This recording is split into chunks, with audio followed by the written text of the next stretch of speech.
how's that rule go? If something can't continue, it won't. Okay, so what you have to take a look at is this. If you look at, let's say, mortgage rates are tied to bond rates, and bond rates are rising, and they're likely to rise significantly more. Historically, bond rates have been at least 200 or 300 basis points above inflation. So let's objectively assume we can actually get back to 2% inflation. So by itself, that's a bit of a challenge. But let's say we could. Then it's reasonable to assume that 5-year bond rates might be 3 or 4%. And if 5-year bond rates are 3 or 4%, that means mortgage rates are pushing 5%. Mm-hmm. Okay, now ask yourself what the affordability of a house looks like at 5% compared to what it is today. Okay, then ask yourself what happens basically, and if you don't continue to get immigration, if you still have falling birth rates and you have an aging population, like it's just looking at the statistical outcomes and say, are you playing a long-term winning hand? So I think basically what people are doing is what they typically do. You know, when people pile into the stock market, it's not at the bottom of the market, it's always at the top.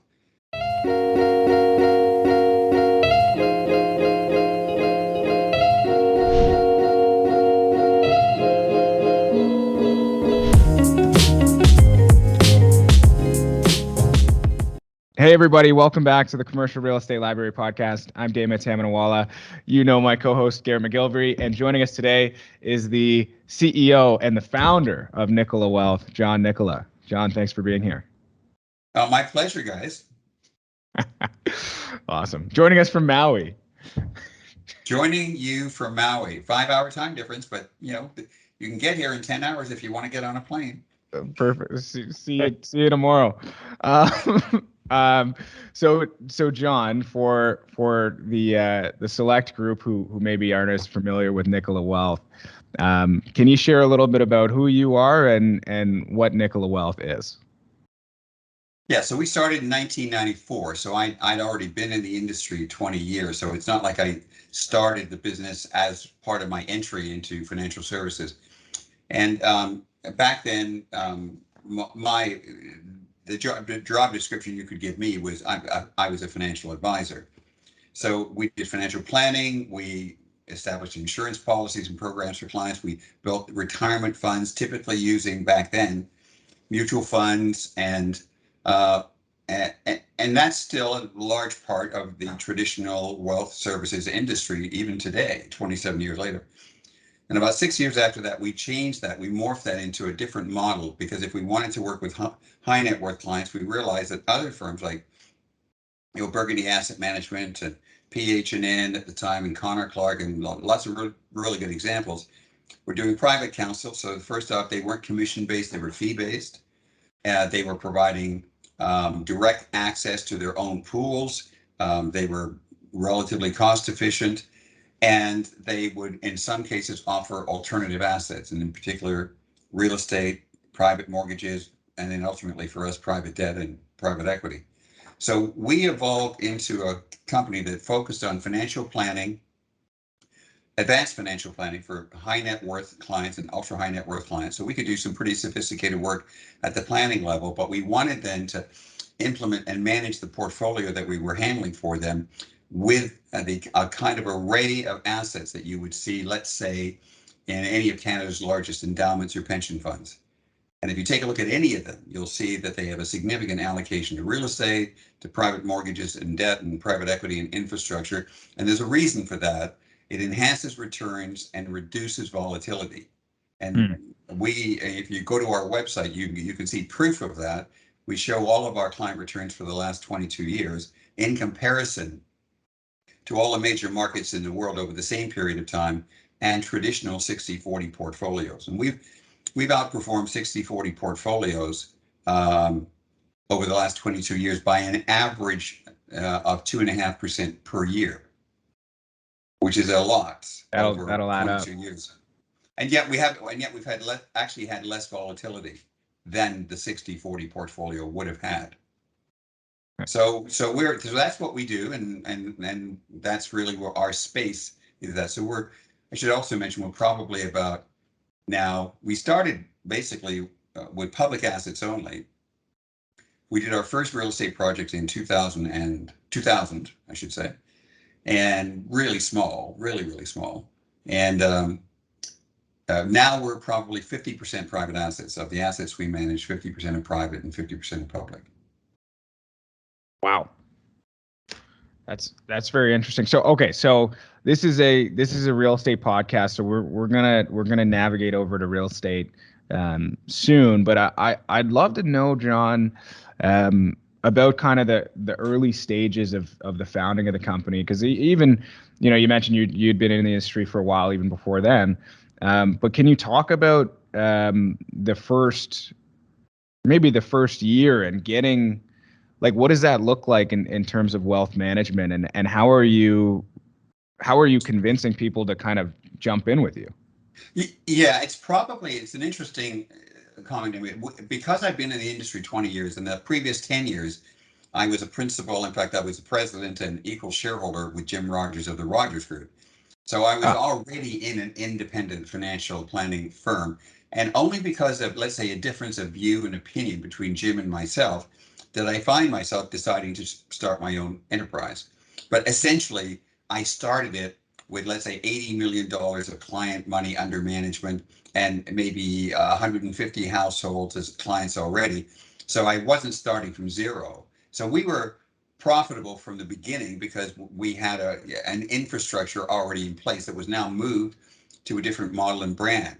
The real epiphany and where the other assets came in, like, for example, coming back to the real estate you mentioned earlier, that didn't come in until a friend of mine who was in the property management business, a fellow named Dave Crosby, and he owned a really big property management firm in Vancouver. We're good friends, and he just said to me, and you never think about these things until somebody suggests it. He said, John, I don't really understand it, but I've got a lot of wealthy clients that I manage assets for, and you have a lot of wealthy clients that you manage assets for. But basically, at the end of the day, neither one of us, neither Dave nor I, had any interest in any commercial real estate. And he said, so why is that? And I said, well, I have no idea why that is. What do you think? And then we decided that we should take a look and say, why not do this? And if we were going to do it for ourselves, why wouldn't we do it for clients? And so we emerged into our first project in 2000. And I will tell you, as I look at it in hindsight, it seemed great at the time, but in hindsight, I mean, it earned a decent enough return eventually, but it was fine. But it was, a pretty cheap and cheerful, strip mall, in the outskirts of Victoria, $3.2 million total price. $8 million total price, $3.2 million of equity. And so 32 people, our clients, put in 100,000 each. We created a limited partnership. They owned it. We had this other firm do the property management for it. And we kept it for 5 or 6 years. I think basically everybody probably walked away with about a 10 to 12% return, and it worked fine. And then Dave and I said, okay, well, I guess that worked out okay. Should we do this again? And we did it 5 more times. And finally, in 2005, I said, you know what? The problem with this model is that it's all closed end. I invest in one property. I'm not getting diversification here. Some clients get to come in, some clients don't because it's oversubscribed. I said, so it doesn't really work for my business. So I said, why don't we ask the clients how they feel if all the existing assets, we take all of them and roll them into a single pool, and everybody has an undivided interest in all the properties.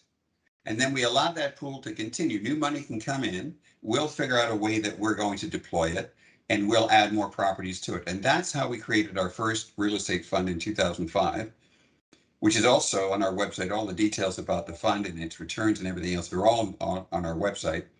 And we've had that fund now, it was 17 years old. And that fund started maybe with a portfolio of, I'm going to say, at the time, $60-70 million. And then that is now almost 2 billion. And so essentially, the concept was to say to people, if you start with us as a client today, and we want you in real estate, we don't want you making your first investment in a project. Because the minute you do that, number one, you give up liquidity because you can't get it back until a project is done or finished or the building is sold. And number two, you still have no diversification. You have one investment in one building. That's it. if you come into a pool like we have, which is really a private REIT, you have 150 assets spread out all throughout North America. So you are instantly diversified. And because it's large enough, we can provide liquidity to anybody within 6 months without any transaction costs. So therefore, it gave us a massive competitive advantage over, as you can appreciate. So we measure the returns against our private REIT. We have a US one, a Canadian one, and a development one. Let's say our benchmarks would be, the TSX REIT index, the NAREIT index in the US, like that, right? So we've outperformed both of those REIT indices, net of fees, with 20% of the volatility of those pools. And I remember one criticism I got. Actually, I got this from one of our inside guys that deals in public equities. He said, "John, the problem, you're being artificial. The fact is, private REITs are not actually marked to market. They're not trading at market values." And I said, "I hate to tell you this." His name is Rob. I said, "I hate to tell you this, Rob, but actually the opposite, the exact opposite of your statement is what is really true." I said, "If you want proof of that, go to your own analysts and ask them to ask the major bank analysts to give them long-term breakdown details of all the REITs in North America and when they trade above NAV and when they trade below NAV." So the REIT prices have nothing to do with the market for real estate. That's why you get appraisals and find out how assets buy and sell. So sometimes, most of the time, REITs trade above NAV, so they're expensive ways to buy real estate. Sometimes, like in COVID or in 2008, they trade well below NAV, in which case the cheapest place to buy real estate is in the stock market. But the point is that our private REIT is the actual market value of the real estate, and the REITs are not. The REITs simply are subject to the emotional ability of people to buy and sell them rapidly and quickly and get panicky. They have no relationship to what's actually going in terms of the marketplace, in terms of the buying and selling of real estate. So it's an interesting thing because most people would assume that the REITs are the real market and everybody else is creating artificial pricing. And it's just completely the other way around.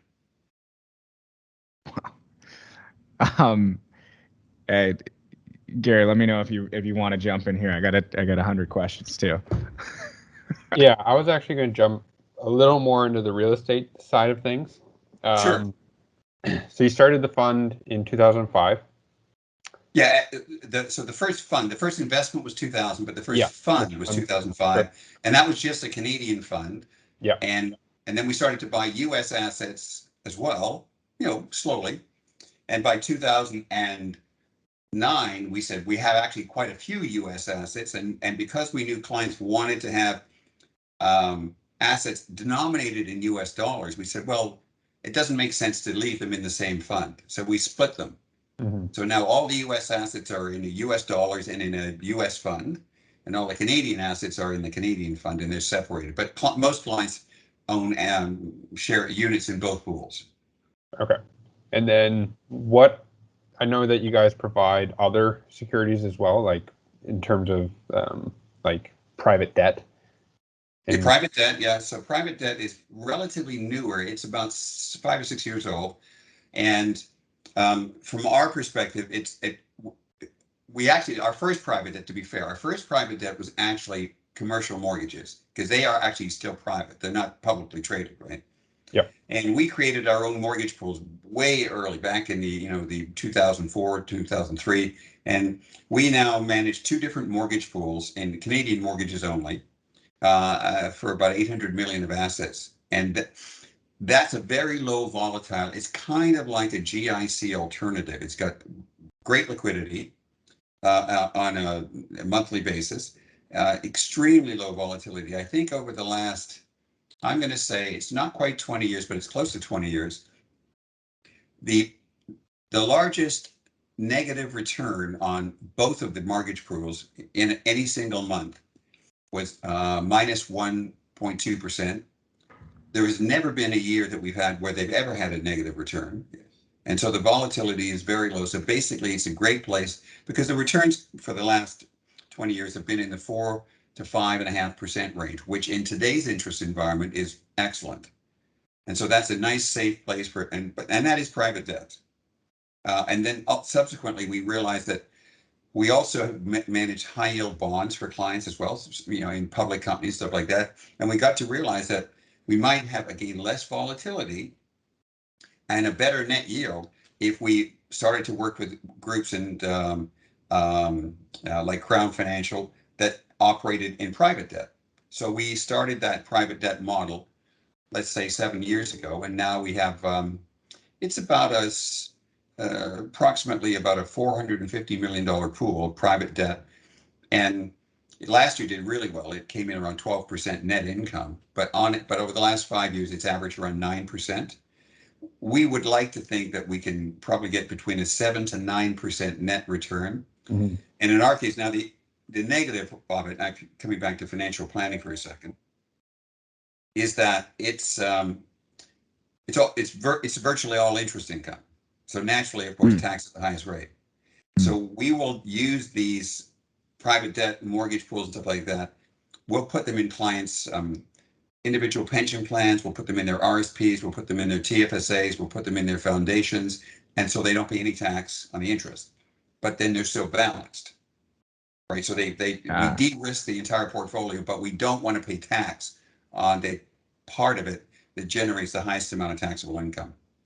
So, with that being said, obviously Nicola Wealth being in pretty much a large number of aspects of real estate, bringing it to sort of more the present times, with obviously inflation being high, the worry of interest rates going up. What are your thoughts on the current commercial real estate marketplace in Canada? Well, I mean, I think it's a little bit in dangerous territory. I mean, I think at the end of the day, it's people that have been in commercial real estate in Canada, well, quite frankly, around the world, but certainly in North America, but absolutely in Canada, have had the wind at their back for the last 10 to 12 years. They've been basically in a flat to declining interest rate environment. There's been no recession, and there's been issues in terms of land availability, product availability, good population growth. I mean, pretty well everything you can imagine working on behalf of elevating real estate prices generally and lowering cap rates. So just imagine you come to this turning point, which I would seriously argue we're at, and realize that interest rates will have to rise. They've already risen in Canada. 10-year bond rates have risen more than 100 basis points in the last 12 months alone. So is that going to stop? Not likely. So in my view, the low-hanging fruit basically is gone. And what you're dealing with now is if you can't figure out a way to add value to what you're doing, then essentially your rate of return if you think of the market giving you a beta return, is going to be, I think, noticeably lower. It won't be zero, but will be noticeably lower in the next decade as opposed to the last decade. So basically, you didn't have to be really talented to make a decent return in real estate for the last decade, but you're really going to have to work it to get the results in the next decade. So to create alpha, we have to add value. So in our case, we've gone from 0% build to own in our income pools to about 30% build to own, because the value you get at the front end and the final asset you get before you start to move it into the income stream, it's a brand new asset. You don't need CapEx. It's got better technology. It's more environmentally suitable, and so on and so forth. And you say, that means then I have a better portfolio of assets. And I picked up the lift from the development phase in creating the asset in the first place. I'm willing to take that risk because that's where I'm going to have to add value to get the return.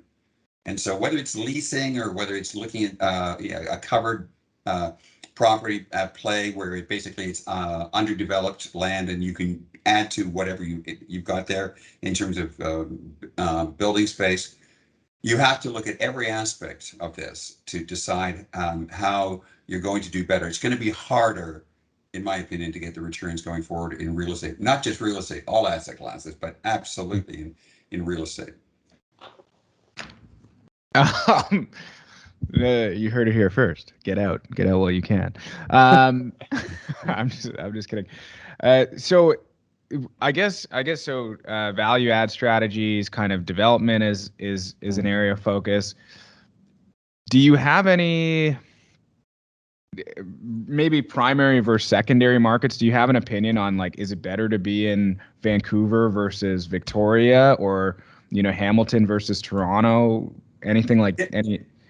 I think, I mean, certainly for us, this is what these are the decisions we've made. Is we are in the Golden Horseshoe and committed to that area and have a pretty large amount of our portfolio there. We have a significant part of the portfolio in BC, and that would include the Lower Mainland, the Okanagan, and Vancouver Island, Victoria area, and in Nanaimo as well. Really, what we tend to look for are things that are driving outcomes, which clearly you start with demographics, and then you start with population growth and economic growth. So you're starting there. That helps you. Speaking of value add, you reduce your risk by taking that on. The interesting thing now would be that, of course, you're well aware of how relatively depressed the Alberta market is in Calgary, and I have a feeling that even though there's still not insignificant risk there, that risk is going to be mitigated, and so therefore, a return to Alberta to take a look at maybe some of the value propositions that exist there, as long as you get a long time horizon, I think basically that may turn out to be a really good decision. So those would be the areas that we would focus on from a Canadian perspective, and then we have a different model geographically and demographically in the U.S. Interesting. And what, I don't want to make you say something super dramatic here, but what asset classes are you most wary of? And, where should investors, think to kind of lower their allocation in the next 5 years, if they have like a 5-year outlook? Sorry. Okay, so I think it's safe to say, I mean, a lot of the areas that are challenged, like retail and office, that's already started to be reflected in the pricing and the cap rates for those assets already. So again, coming back to the specifics, so the devil's in the details. So let's say, for instance, not far from where I live in Vancouver, there's I don't want to call it a tacky shopping mall, but let's face it, it needs a serious facelift.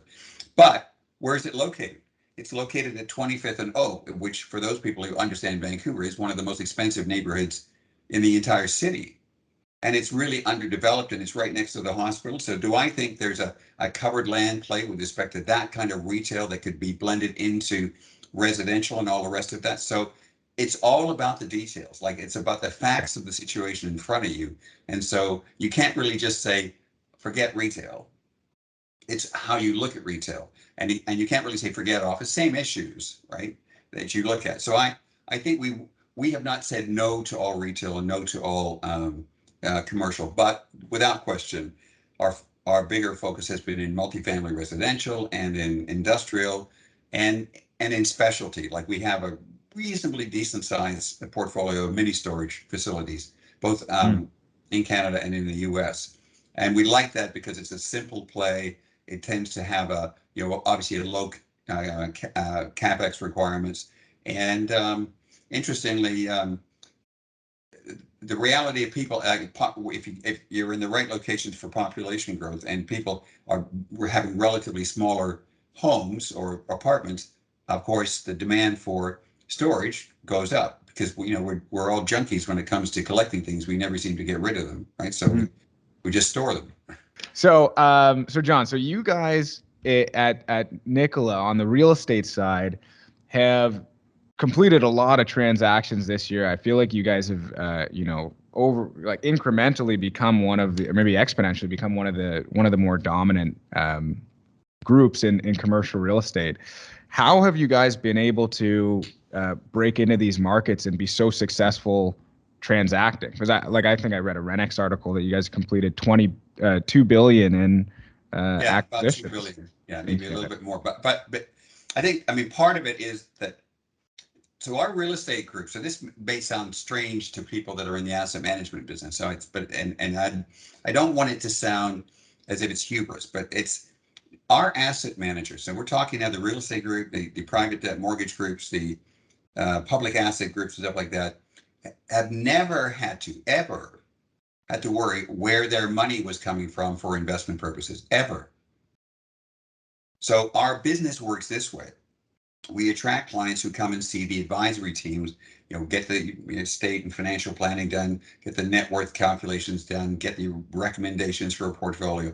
And then they say, okay, well, we like what you're doing. We're going to give you a portfolio, take over our $5 million existing portfolio. And they already know basically that we want to put 32% of it into real estate. And they know that we want, 14% of that Canadian and maybe 16% US and so on and so forth like that. So, in other words, we send this money to the real estate group. They don't have to go, they don't have to solicit clients, they don't have to basically put on, they do presentations because our clients like to see what's going on. But essentially, they're not out there in the fundraising capacity, which is a huge win, because now they can spend their time developing and looking from an analytical perspective at the kinds of assets on the marketplace and stuff like that. And of course, we have an incredibly high closing rate. So the brokers in the industry know that. And essentially, and they can bring us a transaction and say, okay, if they say that if we make an offer, the chances of us walking away from that offer are really close to zero. So that makes a difference, obviously, to people wanting to bring us potential transactions. And then finally, we do have partners. For instance, in the US, we have our partner in the US is actually a Toronto-based firm that specializes in refurbishing multifamily residential units, typically in the American Southeast and Texas and areas like that. And they probably now, I think they've got something like 20,000 units. We have an undivided interest in 14,000 units spread over 75 buildings across 10 different states. But they are the operating partner, and they've been a great partner. We've been working with them for 15 years. We have who's that, by the way, John? It's Ventera Realty in Toronto. Okay. And a great firm, by the way, a fantastic group of people. And then we have developers both in Toronto and in BC that we work with for our value add fund and our income fund. So in other words, in some cases, we're doing a transaction with them, let's say, maybe just to build condos. It could be something else, could be an industrial strata. And they're the developer. So typically, we will put up 80% of the capital. We co-underwrite with them, the project. Mm-hmm. But they are going to be the GP. They're going to be the developer, and they have to put up 20% typically of the capital, and then they get a carried interest on a performance basis, and that project is then put into our value add fund, which is done really well. So, but sometimes we do build to own. In which case, if we do build to own, often the developer, to be fair, can't afford to leave that money on the table.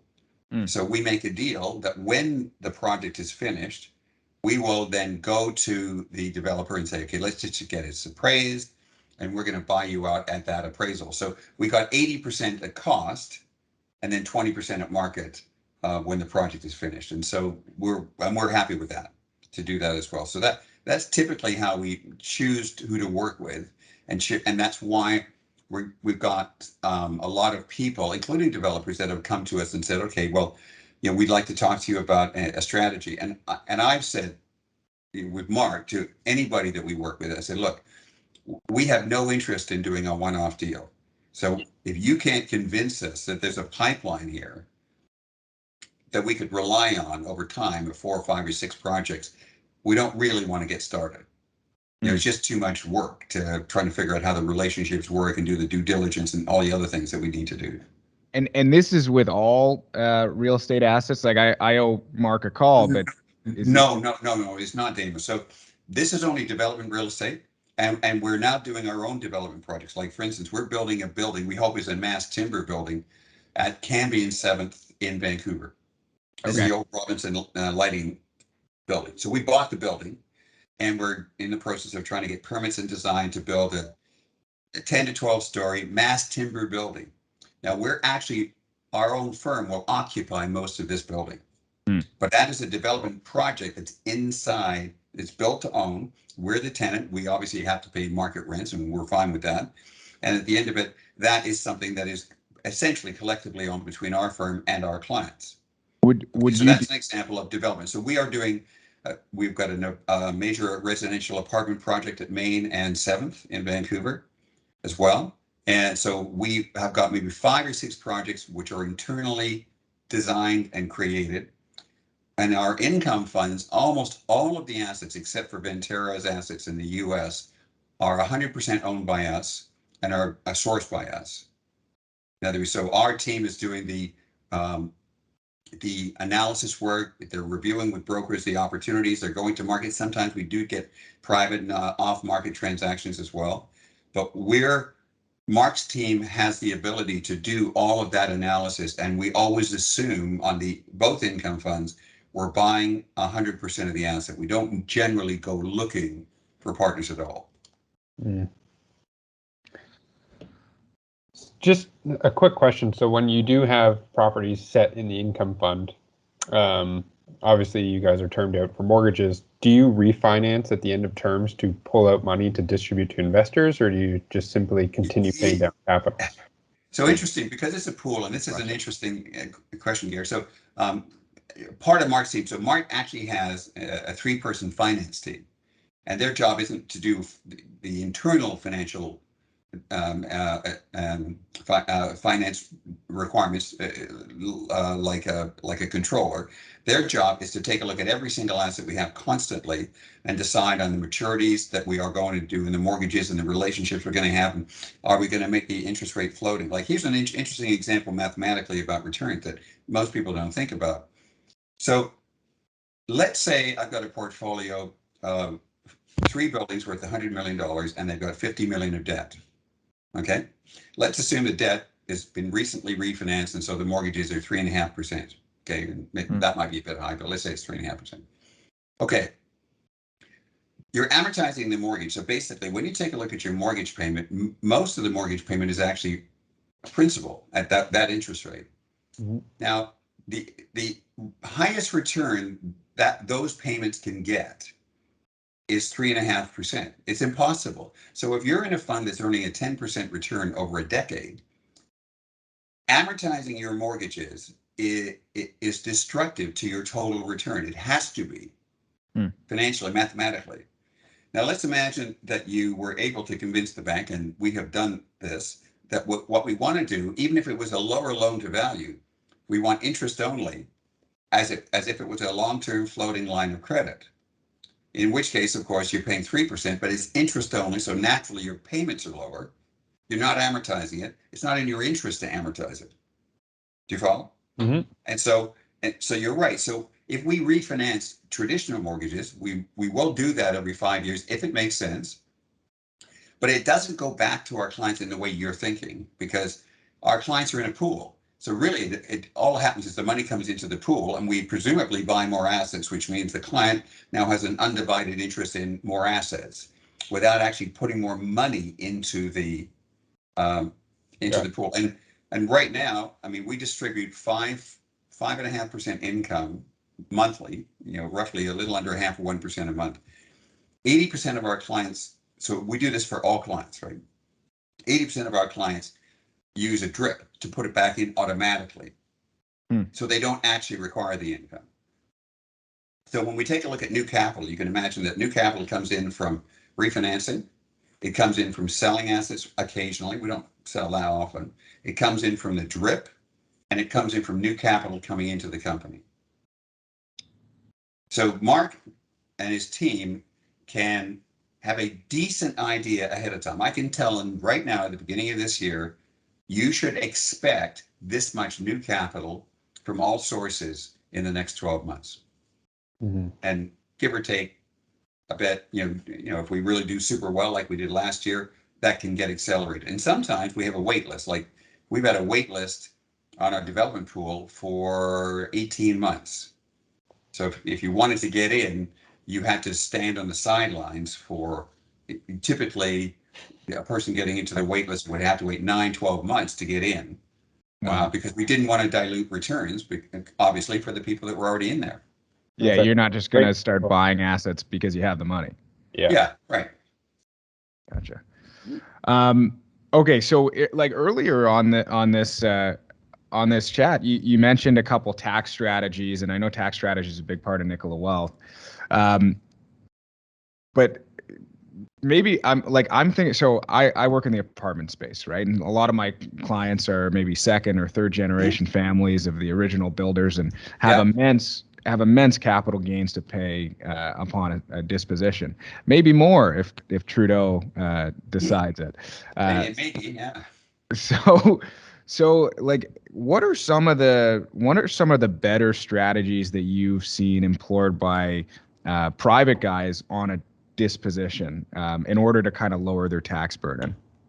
Well, okay, so obviously the lower the turnover on the real estate, the lower the tax liability is going to be, Yeah. and that's ignoring other transaction costs like commissions, trading costs, property purchase tax, and stuff like that. So the way I look at it is on a typical asset, your turnover costs from buying and selling could be as high as 30 to 35% of your gain. So we're talking a lot of money, okay, a very significant amount of money.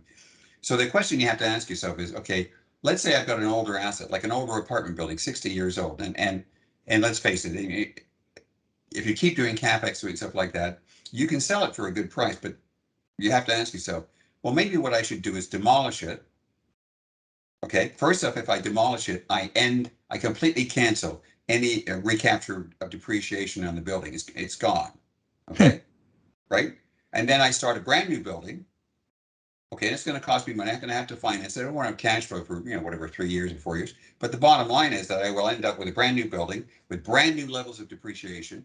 There's been no capital gains tax in this entire transaction, and I can probably finance the actual development and building of this if it's multifamily residential with CMHC at incredibly good rates. So yeah, I would look at that and say, okay, well, that would be the strategy. Unless I absolutely said I've got to get out of real estate and I never want to see it again. Right? Because there's not much point in me selling that asset because somebody is willing to give me a big price and then go buy another one. Right. Okay, that seems like, and so that's one way. Another way for a lot of our clients who are very wealthy and have been with real estate is to say, okay, well, what is your estate plan? Like, is all your money going to your kids or your grandkids? And generally the answer is no. And they talk about various organizations they want to support and things like that. And I say, okay, well, look, here's how the math works. If you created your own foundation or donor advised fund, you could complete a transaction. So let's take it to the extreme, okay? Let's imagine I got a building worth $50 million. Let's say the cost base is only $10 million. I got a $40 million gain, okay? And I'm going to ignore the limitations on charitable giving rules and stuff like that, just to keep it simple, okay? So what I'm going to do is I'm going to sell a building for $50 million. I'm going to give $20 million to my own foundation, which I had intended to give through my estate anyway, but I'm going to do it now. I'm not going to pay any tax then on that transaction. I got 30 million tax paid dollars. I go buy another asset. In theory, my foundation could buy an asset as well, right? So I still have $50 million to play with. It's just not in that building anymore. And 20 million of it is in a tax-free environment. And assuming I'm giving away 5% of the 20 million each year, that's $1 million a year I'm giving away to charities I want to support anyway. So when you start actually to do the math, the fact is you can take that, in theory, huge problem, okay, and which would have been, in this case, 10 or $11 million in tax, and say, well, I can make that zero. Wow. And, assuming that people are all good, they'll use the funds and, give it to a charity, a worthwhile cause, something like that. Is there a way to do that if the charity is the charity of yourself? Do you know what I mean? No such thing. You do need a legitimate charitable number. The CRA is actually very diligent with foundations and donor advised funds, and so none of this stuff works unless it's your intention. It's like, but if you think about it logically, if some person has a $50 million building, it wouldn't be a stretch to imagine they're worth at least $100 million. Yeah. And basically, if I said, okay, fine, you die tomorrow, you're $100 million. And if you die tomorrow, you're absolutely paying the $10 million of tax on that building, even if you don't sell it. Okay. So you've already got the liability.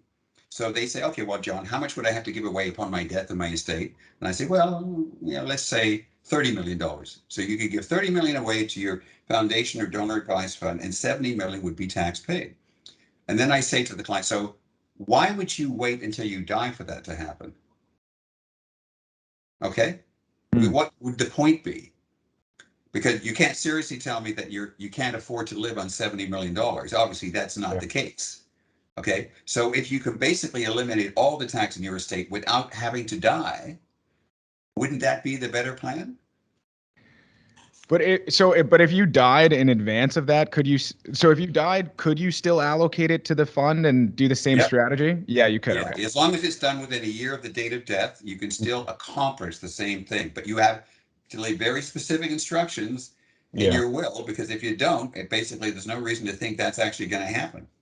Hey, I got another one. So like this is you've been in this business for so long, it's tough to kind of break it down to the the basics, but like how do you have any advice for people trying to raise capital? I mean, you're essentially a steward of people's capital, and you allow it to grow and monitor it and everything like that.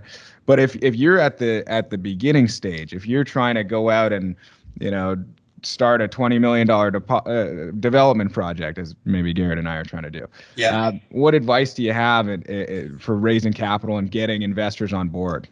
Well, okay, so it's an interesting question. I can only think in terms of the developer partners we already have. So presumably they had the same issue. And my guess is that they started, with the classical friends and family approach.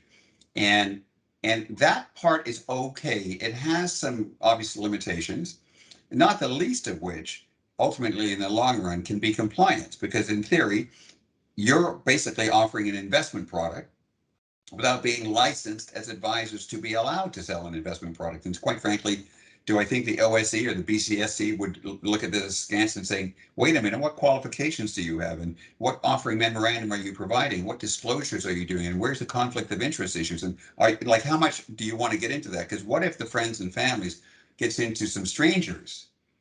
In other words, your friends say, well, I've got a friend of a friend of a friend, and they wouldn't mind investing. And so what happens is, effectively, for all intents and purposes, you start off with this friends and family model, and basically in no time, you're running a fund, but you're not licensed to run a fund.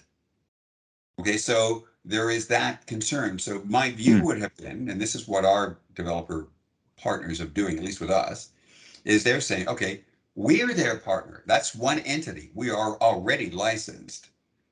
And we, like an institution, can write the check.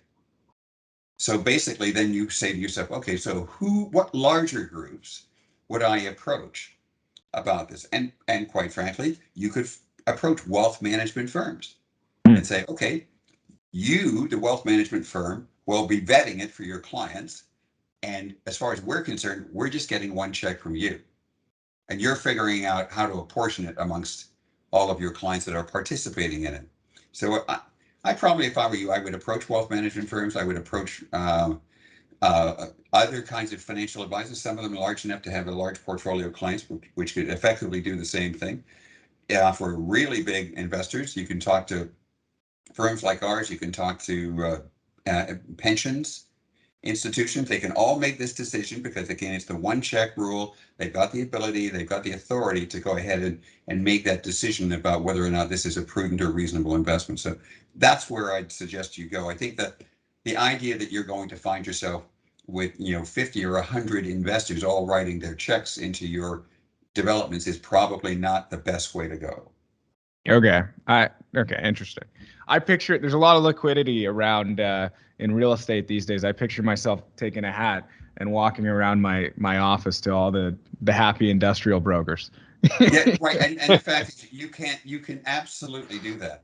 I just say that in terms of you developing a sustainable model. So assuming, if you think about this, you don't build a business with the idea that you can just do it once and, oh, well, that was nice. What should we do tomorrow?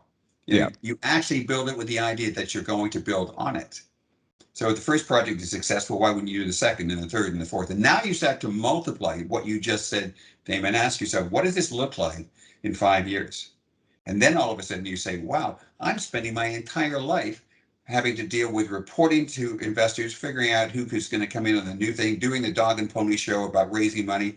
And what I'm not doing is actually developing.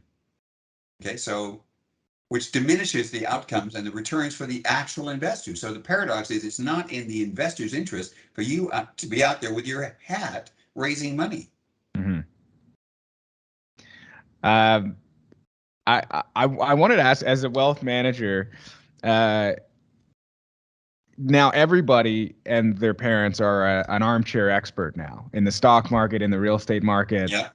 You see the kind of craziness that's going on. I was looking at a house just the other day, and I missed out because a preemptive offer came in, and before you know it, 15 preemptive offers were registered, and it ended up selling $1 million over asking. So this is the world that we live in right now. It's crazy. Yeah, it's a bit nutty. It is crazy. On housing, it is pretty stupid. Yeah. What like, do you have any kind of general advice for people just thinking about how to manage their investments for, the next year or the next couple of years? Well, okay, so I don't think of housing as an investment. I mean, generally, and it's interesting, we had this debate. So my son, and maybe this comparison is a really good comparison. My son and daughter-in-law are buying, they want to move to a bigger house. So they found a lot. It's pretty expensive in Vancouver. And then it's rented. There's a house in it, they're rented, but they're going to have to tear it down and rebuild. Okay. And so in the meantime, they can't really hold on to their house they can't hold on to two houses at one time. So interestingly, so let's say their house is the one that they're selling is worth $3 million. Okay. So they said to us, or to me specifically, well, why don't you guys buy the house? Because then you could just rent it back to us and then that would all work out really well. And I said, okay. I said, I want you to think about what you just said. Okay. So let's say I've got $3 million already in our real estate pools, and it's generating for me right now 5.5% income, which is $165,000 a year, and it has a long-term rate of return of, let's say, 10% a year. Okay. And it's relatively liquid. I can liquidate it in 6 months. Okay. So let's say that's my default. And then let's say I buy this house for $3 million. The first thing I'm going to have to do is pay $90,000 in property purchase tax. I'm also going to have to start paying the school tax in BC because it hits in at $3 million. Finally, even if you're willing to pay rent of $7,500 a month, which is above market, by the time I pay all the expenses, I'm going to be lucky to net $4,000 a month, which is $50,000 a year, give or take. And that is 1/3 of the income I'm already making. In fact, at $50,000 a year, you have to rent it for 2.5 years or 2 years plus just for me to recover the property purchase tax. So I said, now, my job is to be a financial advisor and to take a look and say, there's nothing wrong with investing in real estate. Let's just take a look at what the choices look like and decide from an investment perspective. So if you want to buy a house because you got to live somewhere, you need to be in a location, you want to go have your kids at certain schools or whatever, fine. It's a personal decision. And then now you're trying to manage the least expensive way to buy the personal decision. Okay, but as long as that's your framework, at least that's what it should be. So we have never invested in residential housing, and we never will. Okay. I love the thought of your kids coming to you and saying, well, what about this? And 5 minutes later, you've got your math and a spreadsheet, Powerful. and they're walking away, and you're like, no, come here. No, I want to explain this. Yeah, so bottom line is they will end up selling and they will end up renting, but they won't be renting from us. We actually have an upcoming podcast. This is one of my last questions. We've got an upcoming podcast with an individual who's buying tons of residential real estate at scale. And they've probably done really well so far, haven't they? Yeah, I think it's at its infancy though. So they're doing it in Canada versus, you've seen a lot of success stories in the US. Would you think that that's a bad strategy or? Well, generally speaking, how's that rule go? If something can't continue, it won't. Okay, so what you have to take a look at is this. If you look at, let's say, mortgage rates are tied to bond rates, and bond rates are rising, and they're likely to rise significantly more. Historically, bond rates have been at least 200 or 300 basis points above inflation. So let's objectively assume we can actually get back to 2% inflation. So by itself, that's a bit of a challenge. But let's say we could. Then it's reasonable to assume that 5-year bond rates might be 3 or 4%. And if 5-year bond rates are 3 or 4%, that means mortgage rates are pushing 5%. Mm-hmm. Okay, now ask yourself what the affordability of a house looks like at 5% compared to what it is today. Okay, then ask yourself what happens basically, and if you don't continue to get immigration, if you still have falling birth rates and you have an aging population, like it's just looking at the statistical outcomes and say, are you playing a long-term winning hand? And the short answer is, there's a bit of a hill to climb here. So I think basically what people are doing is what they typically do. When people pile into the stock market, it's not at the bottom of the market, it's always at the top. How many people do you know were buying shares in companies in March of 2020? But of course, that would be, if you wanted to be a really good investor, that's exactly what you would do. That's the point of corrections. So the paradox here is these guys are investing in a marketplace that is also already incredibly frothy. So it wouldn't be anything I would be interested in, that's for sure. Okay, final question. If you have $3 million in equity and you want to put it somewhere in the real estate market, somewhere in Canada, where are you putting that? Well, it depends. Okay, so if I'm taking a long-term approach, and I don't want to be self-serving in terms of what we do, but I mean, I think what we do is invest long-term in Canadian and U.S. commercial and industrial real estate, and so it generates a good return. It's got a great track record, and it's relatively, and it's quite tax efficient as well. Actually, the last year, our U.S. real estate fund earned 11.2%. The taxable portion of that was 1%. Because of depreciation. So it's actually incredibly efficient. But other organizations doing private real estate pools really well with a high degree of liquidity, including people like KingSett, for example, or Great West Life. Like these are all available certainly to investors with $3 million. So I would think that if I'm trying to invest the money, I would do that. If I'm willing to take a chance, I might take that $3 million and talk to you guys about this development project you're doing and say, okay, if we can get the right terms and conditions set and the right security, and you're willing to put enough skin in the game and a bunch of other factors, sure, I'll take that risk and probably earn a better return than any of these pools, but I'm taking more risk. Would I buy $2 million houses, put $1 million each on them and get $1 million mortgage and rent the houses out? No, I wouldn't do that.